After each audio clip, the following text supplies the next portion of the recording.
Padre Pio tried to warn them. For 50 years, from the confessional at San Giovanni Rotondo, he tried to warn every soul who knelt before him. He said it to the young, he said it to the old. He said it to priests and to peasants and to professors and to fishermen. He said it with tears in his eyes and urgency in his voice, and the wounds of Christ bleeding through his gloves. And almost no one listened. The warning was simple. 5 words. Do not wait until tomorrow. But those 5 words were ignored by more Catholics than any other warning Padre Pio ever gave.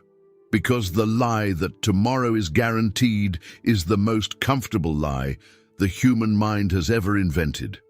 And it is the lie that has filled purgatory with more souls than any sin ever committed. Padre Pio once told a group of friars in the sacristy, after hearing confessions for 14 hours straight, that the sentence he heard most often in the confessional was not "I have sinned," it was not "I am sorry," it was not "Forgive me." The sentence he heard most often, echoing from soul after soul after soul, like a broken record playing the same scratched line, was "I was going to come next week." Not last week, next week.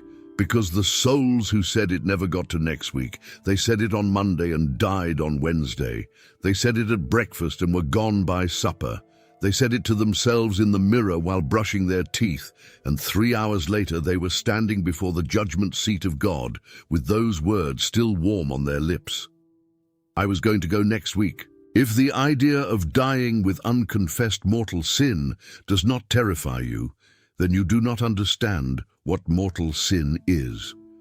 If the thought of meeting God carrying a burden you could have laid down in 5 minutes at the confessional does not make your blood go cold, then you have not grasped the stakes of what I'm about to tell you. And if you are sitting there right now listening to this, and somewhere in the back of your mind a small voice is whispering, "I should probably go to confession soon, maybe next week," then this video is not a coincidence. It is an intervention. Padre Pio tried to warn the Church about this. He tried to warn every Catholic who would listen.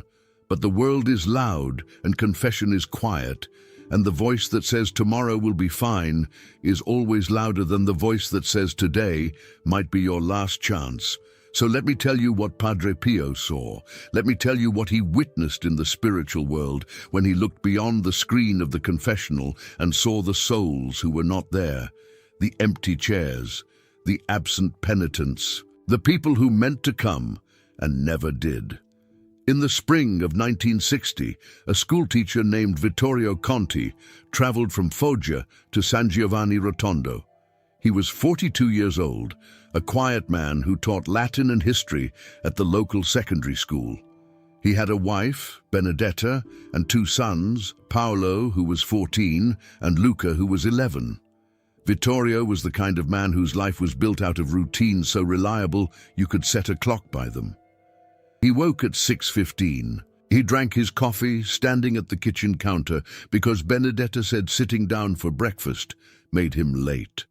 He walked to school along the Via Arpi, past the cathedral, past the bakery where old Signora Ferrante was already arranging bread in the window, past the tobacconist where the men gathered to argue about football before the workday started. He arrived at his classroom by 7:45, wrote the day's lesson on the blackboard in his careful, sloping handwriting, and waited for the boys to file in with their ink-stained fingers and their rumpled uniforms and their absolute disinterest in the subjunctive tense. He loved his work the way a man loves something he has done so long it has become indistinguishable from his identity. He loved the weight of a Latin textbook in his hands. He loved the moment when a student's eyes changed from confusion to understanding. That small, bright flash like a match striking in a dark room. He loved Benedetta, who still laughed at his jokes after 18 years of marriage. He loved Paolo's seriousness and Luca's wildness and the way the house sounded on Sunday afternoons when both boys were home and the radio was playing and the smell of Benedetta's ragu filled every room. Vittorio was the kind of Catholic who went to Mass on Sundays, said a quick prayer before meals, and kept a rosary in his coat pocket, more out of superstition than devotion. He was not a bad man. He was not a good man. He was, like most men, somewhere in the vague and comfortable middle. Vittorio had not been to confession in 7 months. He had a sin he was carrying, not a spectacular sin, not a sin that would make headlines or scandalize the neighbors. A private sin, a habitual sin, the kind of sin that starts as a moment of weakness and becomes a pattern, and then becomes a prison. He knew he needed to confess it. He knew the weight of it was growing heavier every week. But every Saturday afternoon, when the confessional at his parish was open and the priest was waiting, Vittorio found a reason not to go. The boys had a football match. Benedetta needed help in the kitchen. There was a stack of exams to grade. The reasons were always reasonable. The excuses were always plausible, and the confession was always next week. Then something happened that broke through Vittorio's comfortable procrastination like a stone through a window. His colleague, a mathematics teacher named Enzo Marchetti, 44 years old, a man Vittorio ate lunch with every day in the school canteen, collapsed at his desk on a Monday morning in March. A massive stroke. He was dead before the ambulance arrived. Dead with a piece of chalk still in his hand and an equation half finished on the blackboard. Dead at 44, without warning, without time to say goodbye to his wife, without time to call his children, without time to walk 3 blocks to the parish church and kneel in the confessional and say the words he had been planning to say next Saturday. The funeral was on Wednesday. The whole school attended. Vittorio sat in the 3rd pew next to the headmaster and watched Enzo's wife Carmela clutch her black veil with both hands as if it were the only thing keeping her upright. Their 2 daughters sat on either side of her, 12 and 9, and the younger one kept looking toward the coffin and then looking away, as though she was trying to understand something her mind was not old enough to process. The priest spoke about the mystery of God's timing, about how no man knows the hour, about how we must always be prepared. And Vittorio heard every word the way a man hears a diagnosis he has been dreading, not with surprise, with the sick, hollow recognition that he had known this was coming and had done nothing to prepare for it. Vittorio stood in the school hallway outside the mathematics classroom, staring at the closed door behind which his friend's body lay, covered by a grey blanket, and a single thought hit him with the force of a train. That could have been me. That should have been me. Because Enzo went to confession every month. Enzo's soul was relatively clean, but Vittorio's soul had 7 months of unconfessed sin hardening inside it like cement. If it had been Vittorio's heart that stopped this morning instead of Enzo's, Vittorio would have met God carrying a burden he had been promising himself he would put down next week for 30 consecutive weeks. The next Saturday, Vittorio was on the bus to San Giovanni Rotondo, not to his parish priest, who was a kind but unremarkable man, to Padre Pio, because Vittorio had heard stories about Padre Pio that said this priest could see things, could see into souls, could see sins you had not confessed and sins you did not know you had, and Vittorio needed to be seen, not comforted, not reassured, seen. He waited in line for 9 hours, 9 hours in the courtyard of Our Lady of Grace, surrounded by the sick and the desperate and the curious and the broken. He watched a woman on crutches pray the rosary without stopping for 3 hours straight, her lips moving silently, her fingers working the beads with the mechanical precision of someone who had been doing this every day for decades. He watched a young man in a military uniform pace back and forth near the fountain, smoking cigarette after cigarette, his face drawn tight with something that was not anxiety but dread. He watched an old farmer from the countryside sit on the stone steps with his hat in his hands, and his eyes closed and his lips forming words that were too quiet to hear. Everyone was carrying something. Everyone had come because they could not carry it alone anymore. When he finally knelt in the confessional, his knees aching, his back stiff from standing all day, he began to pour out everything. 7 months of sin, the habitual sin, the smaller sins, the lies he told Benedetta about why he did not go to confession, the way he had walked past the church every Saturday for 30 weeks and turned his head so he would not have to see the light in the confessional window. Everything. Padre Pio listened in silence for a long time. And when Vittorio finished, when the last confession had been spoken and the tears had dried and Vittorio waited for his penance, Padre Pio said something that Vittorio did not expect. "Your sins are forgiven, but I need to show you something, because you almost became one of them." "One of whom?" Vittorio asked. "The souls I see every night," Padre Pio said. His voice dropped to barely a whisper. "The souls who said next week." And then Padre Pio described a vision that he had been carrying for decades, a vision that he said came to him regularly, sometimes nightly, sometimes weekly, always in the dark hours between Compline and Matins, when the rest of the friary was sleeping and Padre Pio was alone with God and the things God showed him. He called it La Sala d'Attesa, the waiting room. He said, "I see a room. It has no walls and no ceiling and no floor. It is made of grey light, not the grey of clouds or stone or ash. A grey that has never known colour. A grey that is the absence of everything. And the air in this room, if you can call it air, is heavy. It presses down on everything. It presses down on the souls who stand there, the way deep water presses down on a diver. And in this room there are souls, not dozens, not hundreds, thousands upon thousands, more than I could count if I spent a lifetime counting. They are standing. They are not moving. They are not speaking.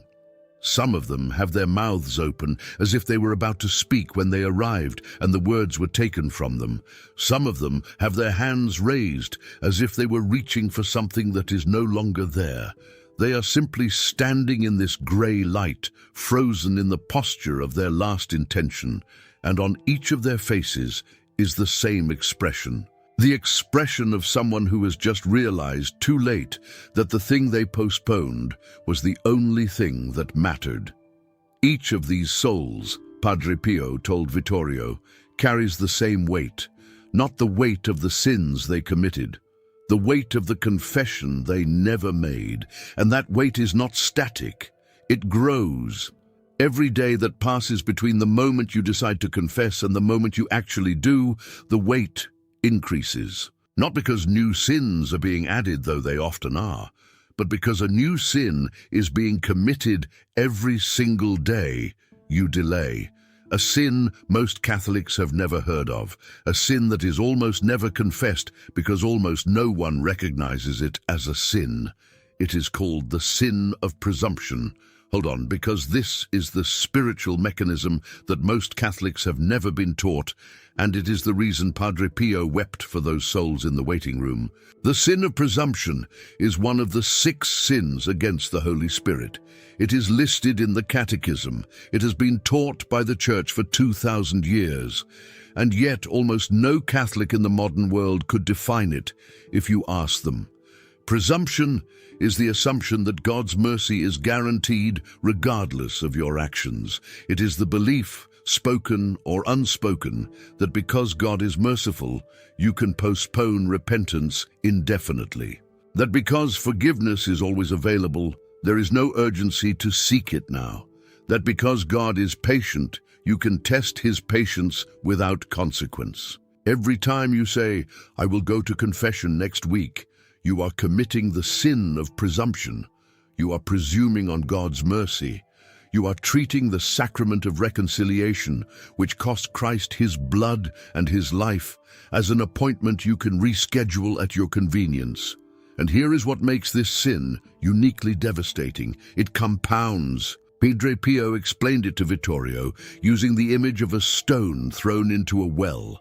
When you commit a sin and confess it quickly, the stone falls into the water and sinks.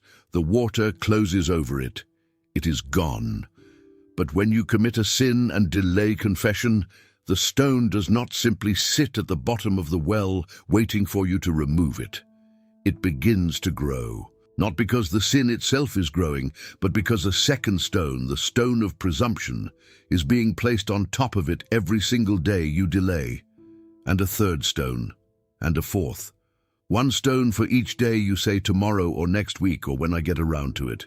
Until the well is no longer a well, it is a pit filled with stones, and the original sin, the one you meant to confess, is buried so deep beneath the accumulated weight of presumption that you can barely remember what it was. This is what Padre Pio meant when he said the weight grows.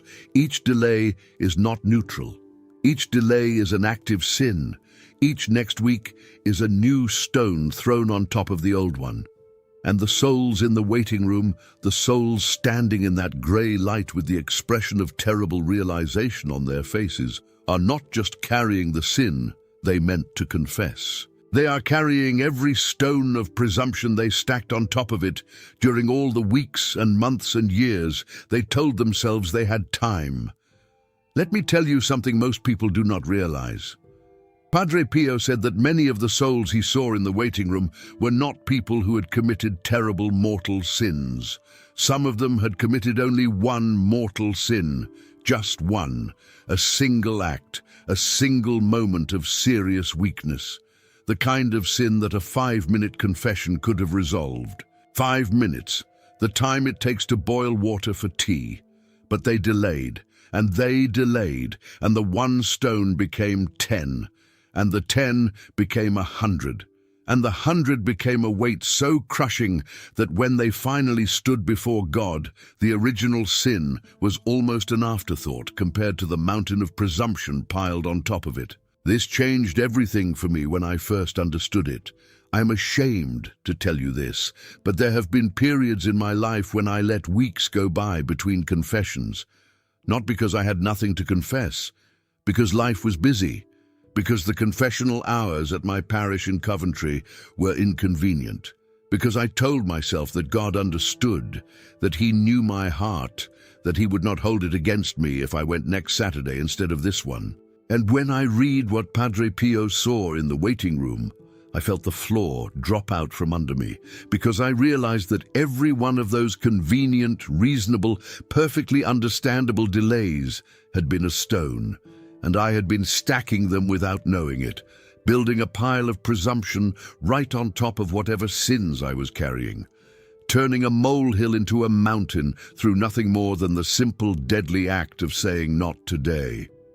Padre Pio described 3 specific souls from the waiting room to Vittorio that day in the confessional. He did not name them because he said their identities were not important. What was important was the pattern. The same pattern, repeated in life after life after life. The first was a young man, perhaps 25, with dark curly hair and the build of someone who worked with his hands. A mason's apprentice, Padre Pio said, or a bricklayer. The kind of young man you would see on any street in any town in southern Italy. Strong, healthy, with decades of life stretching out ahead of him like an open road. He had committed a sin of impurity, one act, one night, a moment of weakness with a woman who was not his wife and was not going to become his wife. He woke the next morning filled with shame and resolved to go to confession that very Saturday. But Saturday came and his friends invited him to the beach. He told himself, next Saturday. The following Saturday, it rained, and he did not want to walk to the church in the rain. The Saturday after that, he felt that too much time had passed, and he was embarrassed to confess something so old. And so the weeks became months. The months became years. The shame that should have driven him to the confessional instead became a wall that kept him out. And then, on an ordinary Tuesday afternoon, crossing a street in his town, a truck he did not see. He was 28. 3 years of next week, 3 years of presumption stacked on top of a sin that would have taken 3 minutes to confess. Stop for a moment. 28 years old, a lifetime of Saturdays ahead of him, and not one of them came, not because God took them away, because he gave every single one of them away freely, voluntarily, handing them over to the lie that said, there will always be another Saturday. There was not. The truck proved it on a Tuesday. The second was an older woman, perhaps 60, with a face that had once been beautiful and was now hardened by years of bitterness into something rigid, like clay that had been left in the sun too long. She knew it was wrong. She knew she needed to confess it and repent of it and let it go, but the unforgiveness felt justified.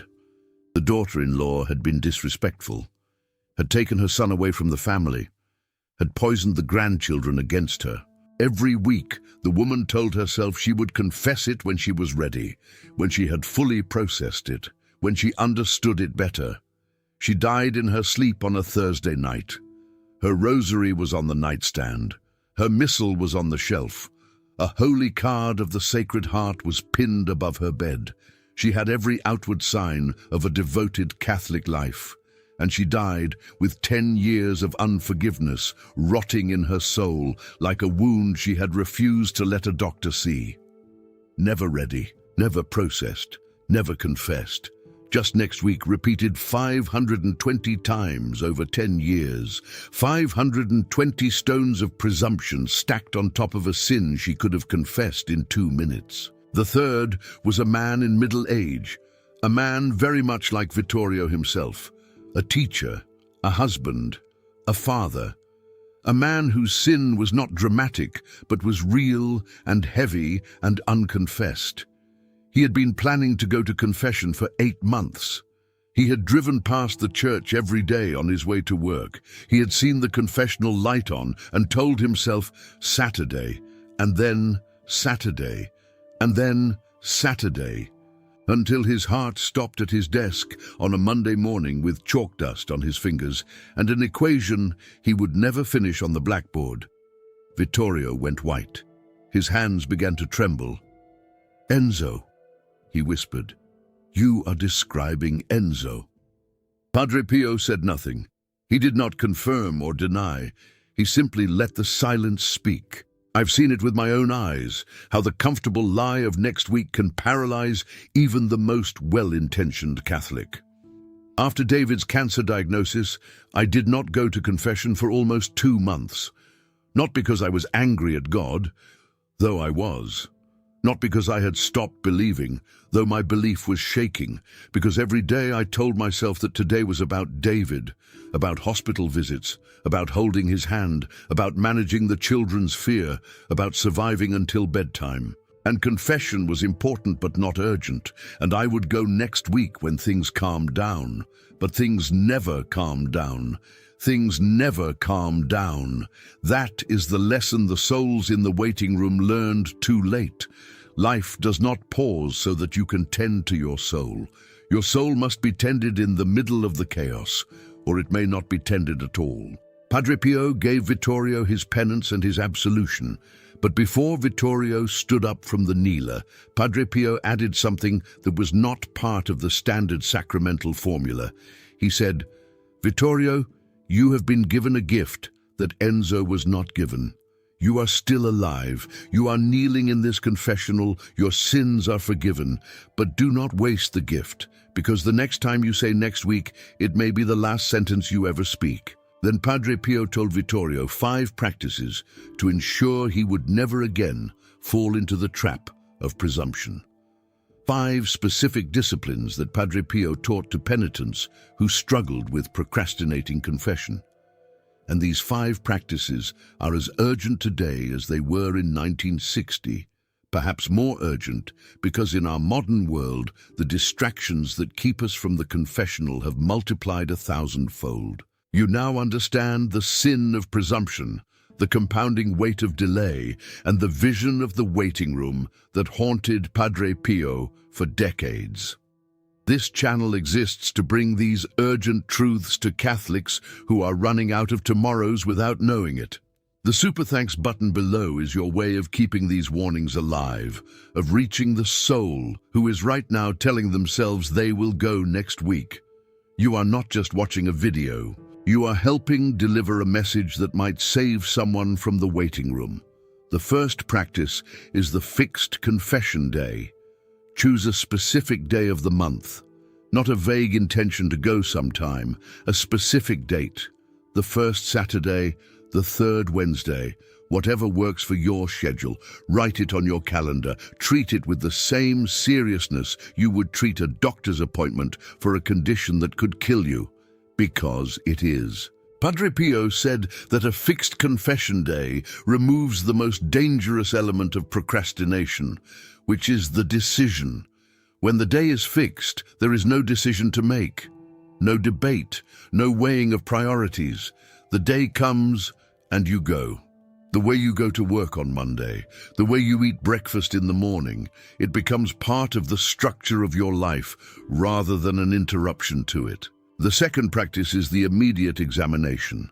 When you commit a sin you know you need to confess, write it down immediately, not in detail, a single word or phrase.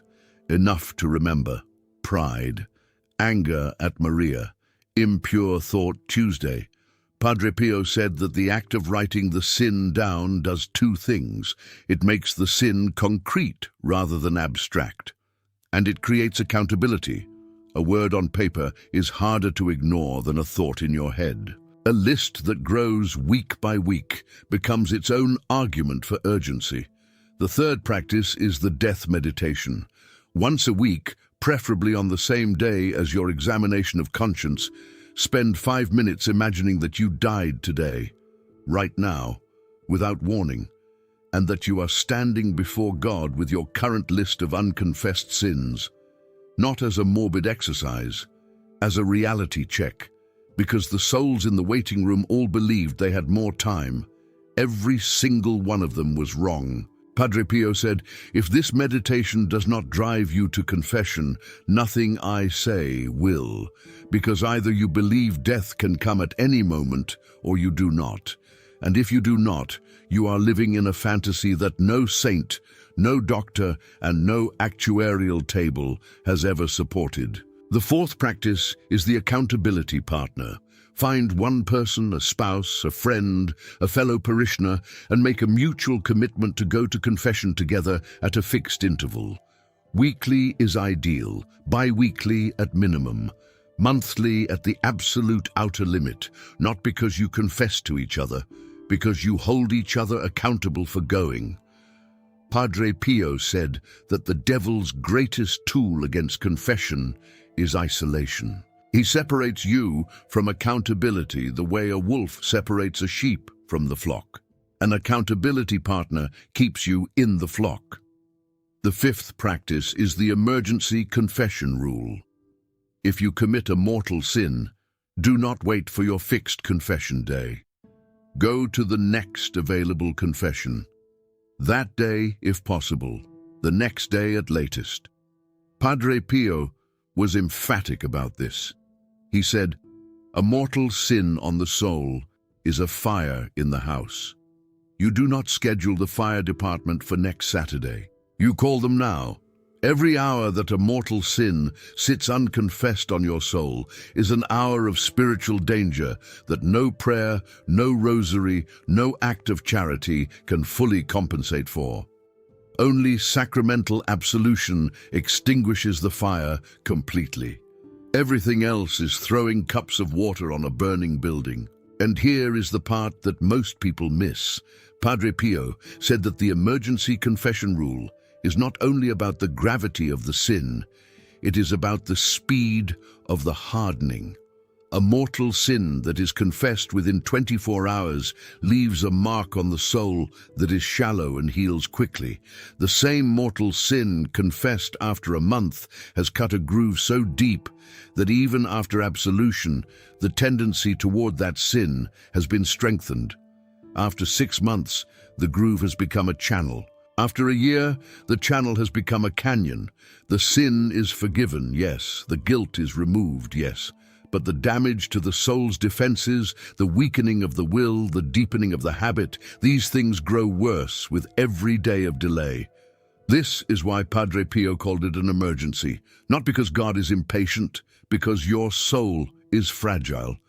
And fragile things that are left broken do not simply stay broken, they crumble. I think about this often. After my mother died when I was 14, I carried anger at God for almost a year before I confessed it. A full year. And when I finally did confess it, the priest was kind, and the absolution was real, and I felt the weight lift.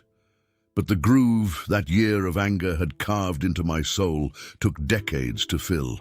Decades of prayer and trust and slow, painful rebuilding.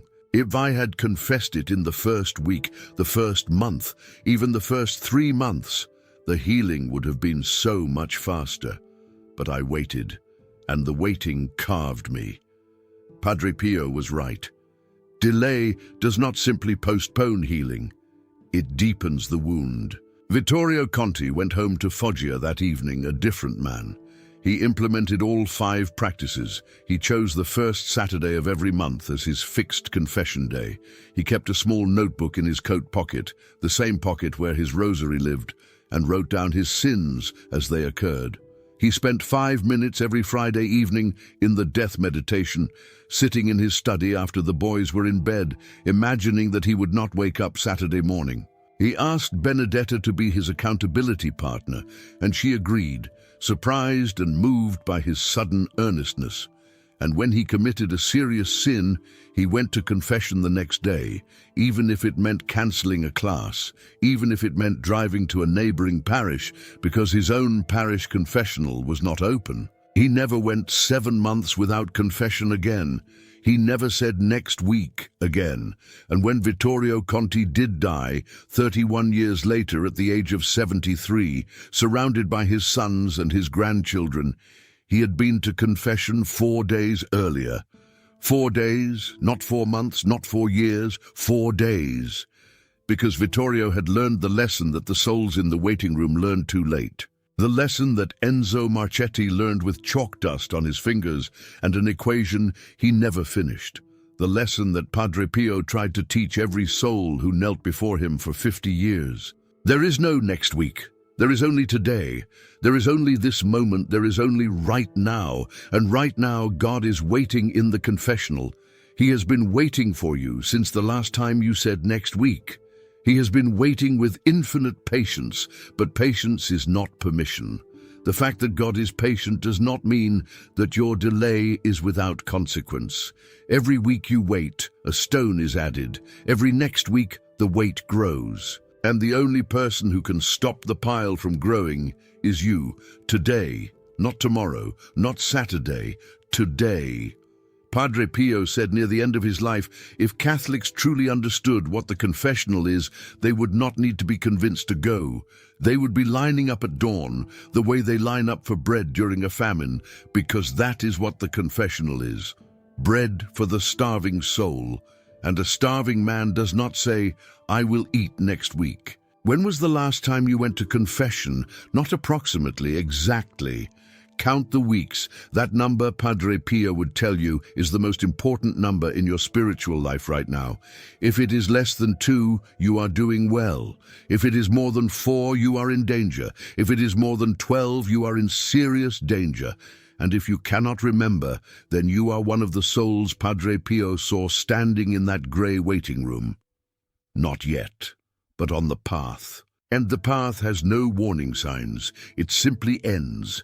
Do not let it end for you with next week still on your lips. Go. This week, this Saturday.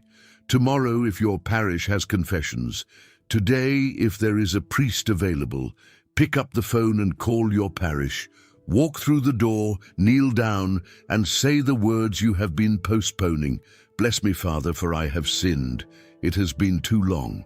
And when you walk out of that confessional lighter than you have felt in months or years, with every stone removed and every weight lifted and your soul as clean as the day you were baptized, you will understand why Padre Pio wept for the souls who never made it.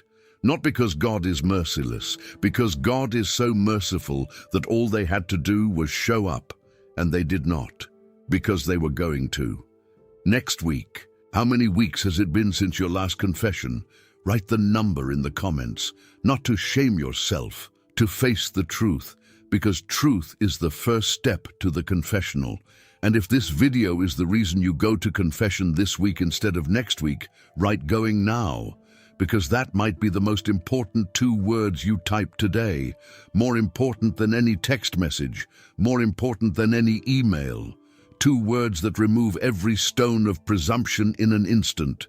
Going now. Say it, mean it, and do it before you forget, before life gets busy, before the comfortable voice whispers, maybe next week.